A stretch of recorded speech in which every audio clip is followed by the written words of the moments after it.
मैं छोटा था तो मेरे पिता मुझे सिर्फ एक बार सजा दी।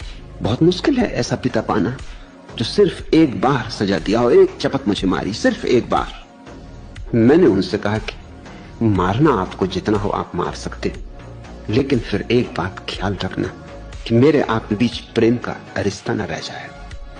आप मुझे नहीं मार रहे, प्रेम को मार रहे।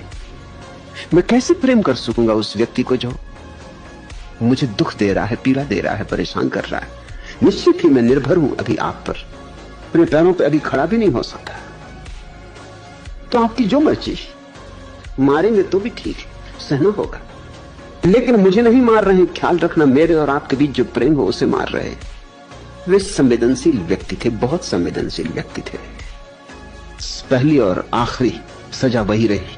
उन्होंने फिर मुझे कभी दो शब्द भी नहीं कहे, मारना तो बहुत दूर। मैंने कुछ भी किया हो, ठीक किया हो, गलत किया हो, एक बात तो बहुत ही गहरे मन में ले ली कि प्रेम को नष्ट नहीं करना है। ओशो की ये वीडियो है, रील है, फीड में आई है रील। एंड मैं इस रील पे कुछ अपना काउंटर पर्सपेक्टिव रखना चाहता हूँ। पहली बात तो मुझे ओशो से कोई नफरत दिक्कत नहीं ना, जितने भी लोग ओशो के फैन हैं मुझे गालियाँ देना चाहते हो तो ऐसा कुछ नहीं ना। I don't hate Osho, I also listen to Osho, but वही बात है, कोई इंसान कहीं ना कहीं गलत हो सकता है, कोई ना कोई उसकी बात गलत हो सकती है, तो उस गलत बात को काउंटर करना हमारा आपका हर इंसान का फर्ज बनता है। अगर उससे कोई बात गलत लग रही है किसी इंसान की तो बड़े प्रेम से, बड़े रिस्पेक्ट के साथ मैं कुछ बातें, कुछ अपने काउंटर पॉइंट रखना चाहता हूँ। ओशो यहाँ पे बात करते हैं कि उनके पिताजी ने उनको एक बार मारा था।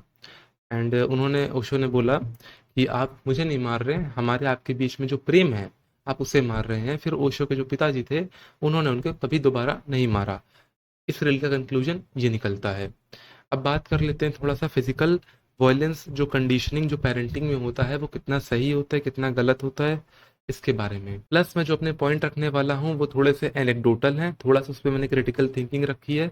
एनेक्डोटल मतलब कि मेरे पर्सनल लाइफ में जो हुआ है, जो मैंने अपनी पर्सनल लाइफ से सीखा है, समझा है, वो पॉइंट में रखना चाहता हूँ। ठीक है। पहला पॉइंट यार, मेरे हिसाब से physical violence is necessary. Osho ने जैसे अपनी बात कही कि आप मुझे नहीं मार रहे, प्रेम को मार रहे, और प्रेम नष्ट हो जाएगा अगर आप मुझे मारेंगे। I don't agree with that. कहीं ना कहीं किसी ना किसी पॉइंट पे बच्चों को मारना जरूरी है, मोरालिटी सिखाने के लिए, सही गलत सिखाने के लिए। पहले तुम शब्दों से समझा सकते हो अपने बच्चों को, देखो बेटा ये सही है, ये गलत है, किसी का सामान नहीं चुराना है, किसी का कोई नुकसान नहीं करना है, तुमने शब्दों से समझा दिया। लेकिन देन दो फिर से वो लड़का जो है वो जाके कुछ चोरी कर ले रहा है, घर से पैसे चुरा ले रहा है, पकड़ ले रहे हैं उसको, तो वहां पे मारना फर्ज बनता है आपका। जब आप उसको मारेंगे तब पता चलेगा अच्छा ये बातें सिर्फ हवा में नहीं थी कि गलत है, इसका एक कॉन्सिक्वेंस है। वो बड़ा होकर समाज में कोई चोरी करे, उसके बाद समाज उसको मारे, उससे बेहतर है बचपने में आप ही उसको मार के थोड़ी सी चीजें समझा दो, सिखा दो कि भैया इसका एक कॉन्सिक्वेंस है।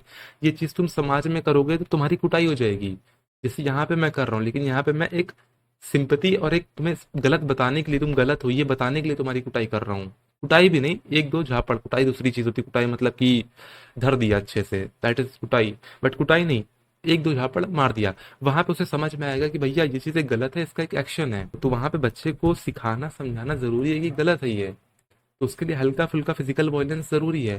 प्लस उस बच्चे को मारने के बाद, एक दो झापड़ मारने के बाद, गुस्सा करने के बाद, उसको थोड़ी देर बाद उसको प्यार कर लो, उसको लाड कर लो। क्यों? दिखाने के लिए कि मैं तुमसे नफरत नहीं करता हूँ, मुझे तुमसे कोई दिक्कत नहीं ना, लेकिन जो तुमने एक्शन करा वो एक्शन गलत था, गलत था, इस वजह से मैंने तुम्हें एक दो झापड़ मारे। मुझे तुमसे कोई एकदम दिक्कत नहीं ना, मैं तुम्हें बहुत प्यार करता हूँ। तो इससे जो माँ बाप का प्रेम है वो भी नष्ट नहीं होगा। बच्चे को लगेगा ये माँ बाप जो है मेरे, ये मुझसे प्रेम करते हैं, लेकिन जो मैंने एक्शन करा उससे प्रेम नहीं करते, वो एक्शन गलत है, इस वजह से उन्होंने मुझे मारा। समझ रहे हैं आप? तो मेरे हिसाब से मुझे ऐसा लगता है थोड़ा बहुत एक दो झापड़ जब बच्चा गलत करे तो वहां पे जरूरी है। प्लस मारने के बाद, डांटने के बाद, थोड़ी बहुत सजा देने के बाद उसे प्यार करो, लाड करो, ताकि उसे लगे कि प्रेम जो है वो खत्म नहीं हो रहा है, मुझसे नफरत नहीं करते हैं, बस जो मैंने एक्शन करा उससे नफरत करते हैं। तो यहाँ पे मेरा ये काउंटर पर्सपेक्टिव था। बाकी ओशो की बहुत सारी बातें बढ़िया भी होती हैं, कुछ कभी कतर बातें थोड़ी सी मुझे अजीब लगती हैं, थोड़ा सा काउंटर पर्सपेक्टिव होता है तो मैं रख देता हूँ रिस्पेक्टफुली। कोई गाली गलौज, कोई अपशब्द, कोई डिसरिस्पेक्ट नहीं ना ओशो के लिए, बढ़िया इंसान थे। लेकिन कहीं ना कहीं आई डिसएग्री, तो वहां पे मैंने अपना पॉइंट रख दिया है। ठीक है। तो चलता हूँ, अगर वीडियो अच्छी लगी हो भाई, लाइक सब्सक्राइब फॉलो जो भी सारी चीजें होती हैं कर देना। ऐसी समझदारी वाली वीडियोस और भी आने वाली हैं। ठीक है, चलो।